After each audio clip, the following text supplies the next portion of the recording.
Les temps sont difficiles pour les économies riches en ressources naturelles. Et pour cause.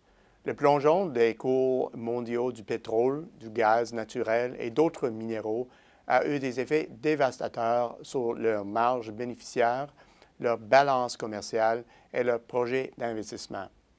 Le Canada ne connaît que trop bien de ces effets. Et pour les économies beaucoup moins diversifiées, cette conjoncture a été encore plus néfaste.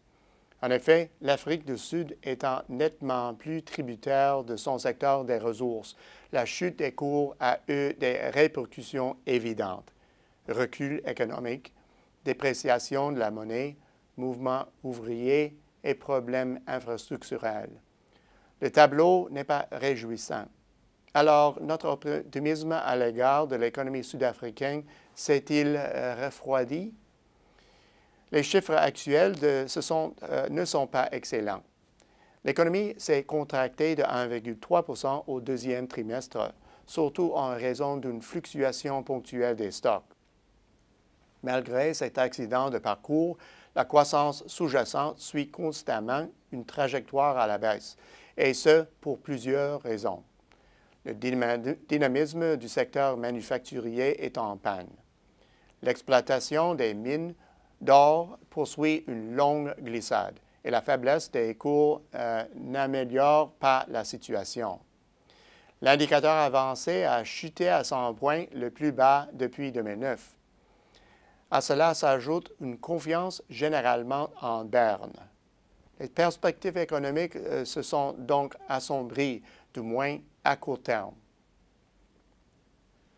Et là, c'est la situation dans laquelle se retrouvent des pays ou des entreprises lors d'un plongeon des cours des principaux produits. Lorsque la volatilité de ces cours échappe à toute emprise, ceux qui sont touchés par ce bouleversement peuvent uniquement espérer qu'ils sauront réagir de manière à assurer leur pérennité. Dans le cas de l'Afrique du Sud, les perspectives à long terme dépendent désormais des mesures prises par le pays dans le contexte favorable, soit depuis 6 ou 7 ans. L'Afrique du Sud a-t-elle gaspillé ces années ou a-t-elle plutôt fait en sorte d'être bien placée pour surfer sur des futures vagues de la croissance mondiale? Que nous révèlent les chiffres?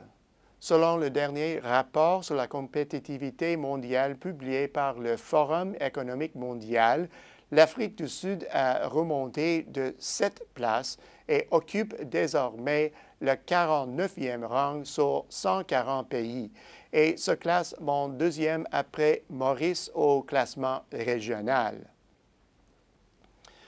Au nombre des grandes forces de l'économie sud-africaine figure son secteur financier. Pour ce qui est de la composante de développement de ces marchés financiers, l'Afrique du Sud occupe le 12e rang mondial, tout juste derrière le Luxembourg.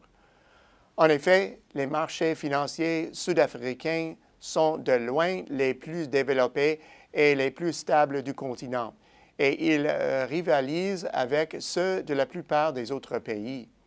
C'est en Afrique du Sud que l'on retrouve les grandes banques commerciales du continent africain et plus de 40 % des sociétés africaines cotées en bourse. Toujours selon le rapport, l'Afrique du Sud profite du contexte commercial le plus novateur et sophistique en Afrique et se hisse au 36e rang mondial, tout de suite derrière l'Espagne. L'Afrique du Sud possède un autre point fort, ses institutions. À ce chapitre, elle se hisse au 38e rang mondial, soit mieux que tous les pays BRIC, le Mexique et plusieurs économies développées, dont Israël, la Corée du Sud, l'Espagne et le Portugal. Le rapport sur la compétitivité en Afrique du Forum économique mondial offre une vue de l'intérieur plutôt révélatrice de la région. On y dresse notamment le portrait d'une compétitivité en panne pendant une grande partie de la dernière décennie. Dans ce domaine, l'Afrique du Sud compte parmi les 3 économies de la région se démarquant, et ce, pour des raisons qui augmentent son importance stratégique sur le plan économique. La première raison. De manière générale, la contribution du pays au commerce mondial s'élève à tout juste 2 et sa participation aux chaînes de valeur mondiales est du même ordre, soit d'à peine 2,2 du capital, du total. Cependant, à titre de carrefour économique pour les autres économies de la région, l'Afrique du Sud se démarque du reste du continent. Cette masse critique demeure un incontournable pôle d'attraction pour de nouveaux flux d'investissement directs à l'étranger. La deuxième raison. Le rapport sur la compétitivité en Afrique précise que la difficulté d'accès au financement reste la plus grave entrave à la facilité de faire des affaires en Afrique. Le secteur financier de pointe de l'Afrique du Sud constitue donc un lien essentiel pour l'activité commerciale dans la région et un incontournable tremplin pour les institutions financières internationales présentes dans la région. Enfin, la troisième raison. Selon le rapport, le coût des échanges commerciaux en Afrique du Sud reste parmi les plus élevés au monde. L'infrastructure de transport supérieure de l'Afrique du Sud, notamment de Durban, le port le plus achalandé du sous-continent, est en Afrique, là où le coût des échanges est le plus fiable.